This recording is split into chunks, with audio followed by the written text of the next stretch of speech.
Okay, we're going to go over pelvic anatomy. So many of us don't know and understand our female body, so I'm going to explain some things here. So this is a life-size model, and these are your hips. This is the front, called the symphysis pubis, and then the sacrum and tailbone are in the back. So if we turn this around, this is the sacrum. The tailbone is an attachment for muscles.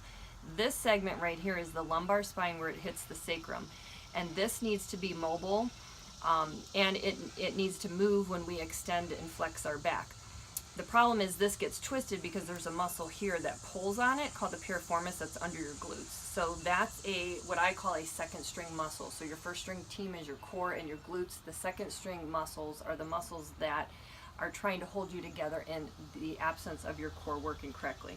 But here's the problem. After pregnancy and during ovulation, we have this unstable where our ligaments once held us together. It's like unscrewing the pelvis, and it shifts a little bit and it becomes unstable. So we have to, as females who've had children, have to learn how to stabilize this area even more, or we're going to have sacroiliac joint issues, which is this joint right here, because if this shifts, then that's going to throw off and jam that area.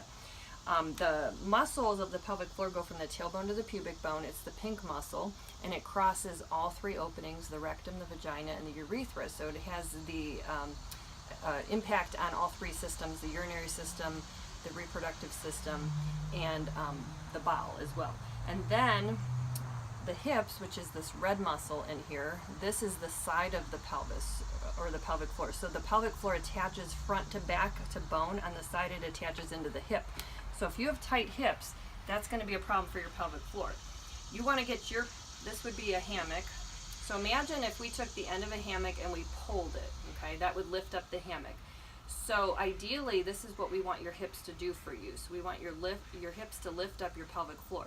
But if one hip's tighter than the other, you get this abnormal pull, or if both hips are tight, then your pelvic floor is too tight. So what we want is we want this hammock to be able to lift up and down with our breath and to work correctly. So making sure that the hips are in alignment and that the hips are evenly distributed with range of motion is very important for the pelvic floor.